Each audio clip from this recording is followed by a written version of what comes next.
Do you want sugar in your coffee? Oh, no, that's right, I remember. You don't like coffee. You never liked coffee. Me, I can't go a day without it now.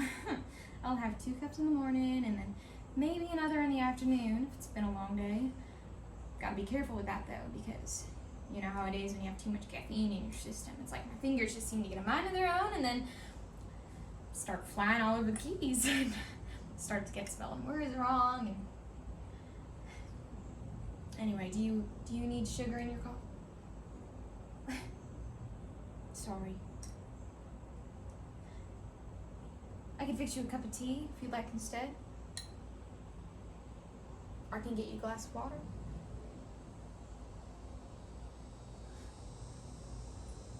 You always like to read your newspaper with breakfast. I remember that much. I mean, I don't have the time to sit down and read. I just turn on NPR and get ready for work.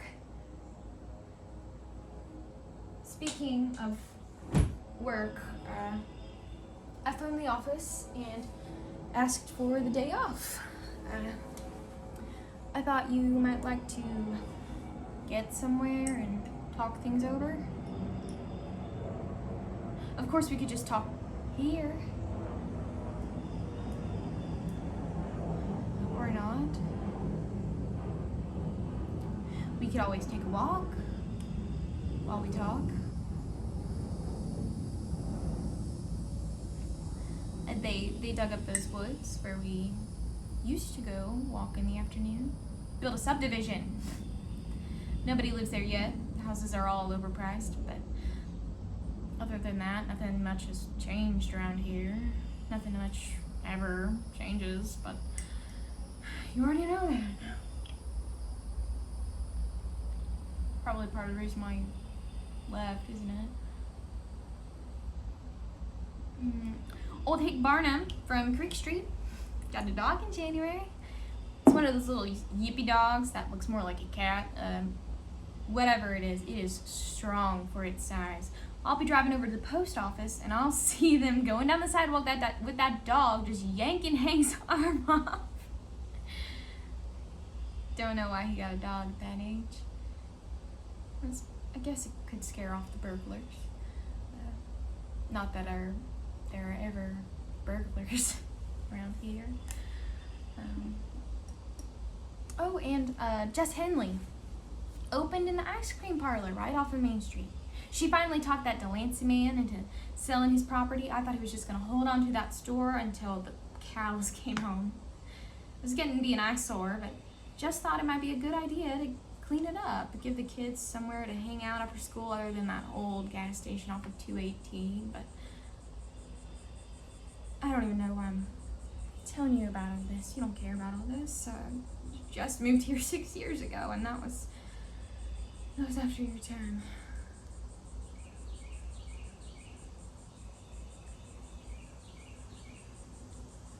Hal? Hal, I just wanted to tell you that if we are going to have that talk today, it'll need to be before 7. I've got a meeting to go to at church. I'm still going to the First Methodist, but Pastor Ron retired there 4 years back, and I don't know about like the new guy as much. She's just kind of a little wet behind the ears, you know? Young fellow. You know what he did, Hal? He brought in garlic bread for communion last Sunday. He apologized, but there wasn't anything else to consecrate, and so we just had to grin and bear it. Let me tell you, garlic bread and grape juice do not make a good combination.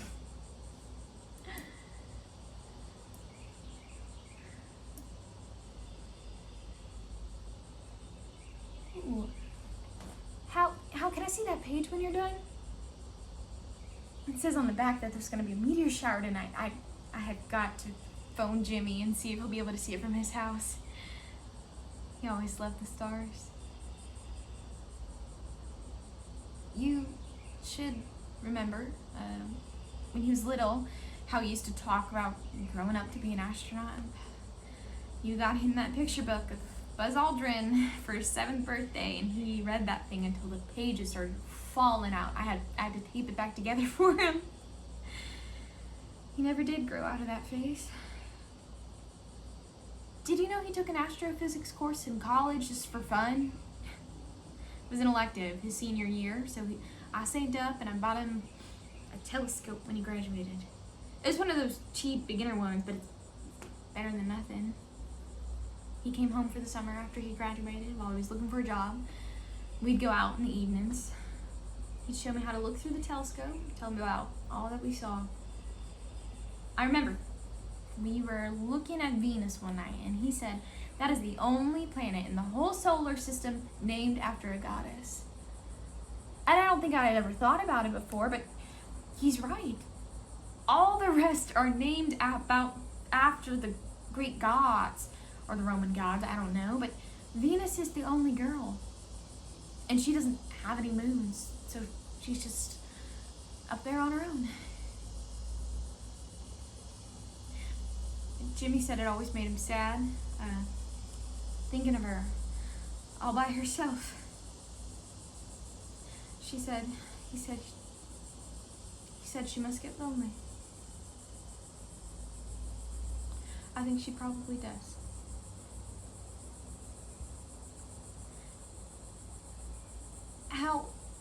When was the last time you heard from Jimmy? I know he reached out a few times when he was in high school, but he never said if he had written or emailed back, so I just stopped asking about it once he left for college. Did you know that he's living in Virginia now? He's got a good job. He's getting married in 6 months. Lindsay, nice girl. Red hair.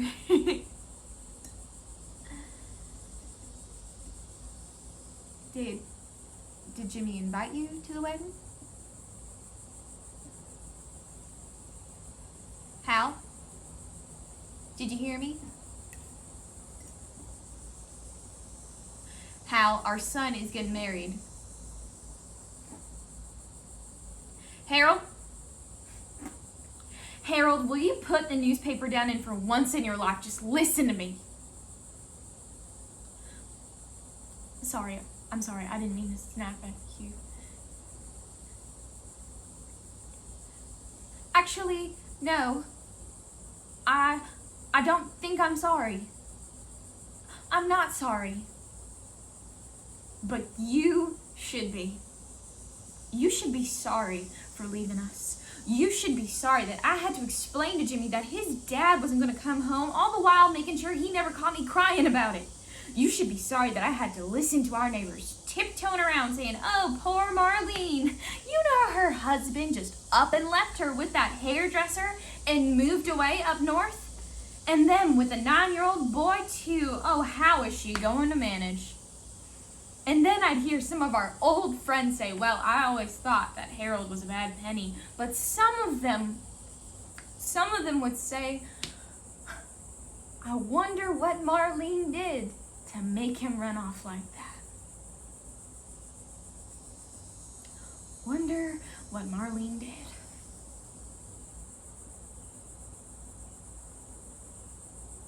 You don't know what she did, do you?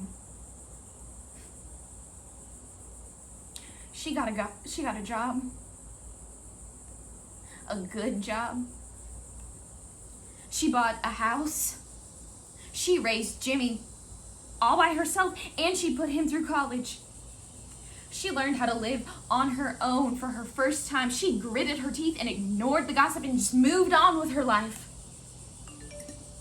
So, Hal, I guess you can see why I was a little surprised when I got that call from you last month. Though maybe surprised isn't the right word. Shocked? Maybe? Angry? I threw Mama June's sugar dish at the wall right after you hung up. I have never done anything like that. But when I calmed down, I thought about it and I prayed about it. And I finally said, "Marlene, if he says he wants to come back here and tell you he's sorry for what happened, you should hear him out and try to forgive him. That's a Christian thing to do." But Harold, you see, the thing is, I don't feel very Christian right now. what I feel like is the biggest pushover on God's green earth, because now the man I never wanted to see again is sitting on my patio at my house. My house. The house that I bought after scrimping and saving every penny I earned at my job that I got after you walked out on me. You have the nerve to show up on my doorstep at 11 o'clock at night with all your suitcases in the pouring rain, and what was I supposed to do? Slam the door in your face? It was like you had spent the last 15 years just waiting for me to welcome you back. You could at least have the common decency to speak to me like a person.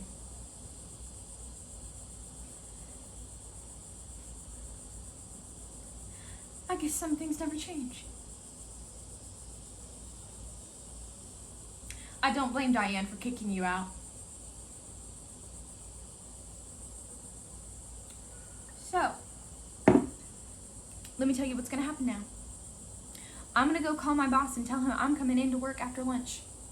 Then I'm going to go and curl my hair. By the time I come out of the bathroom, I would like for you to be gone. Because you know what, Hal? Venus does get lonely. But you can get used to being alone. And even if she doesn't have any moons, you can still be the brightest star in the whole night sky. Isn't that something?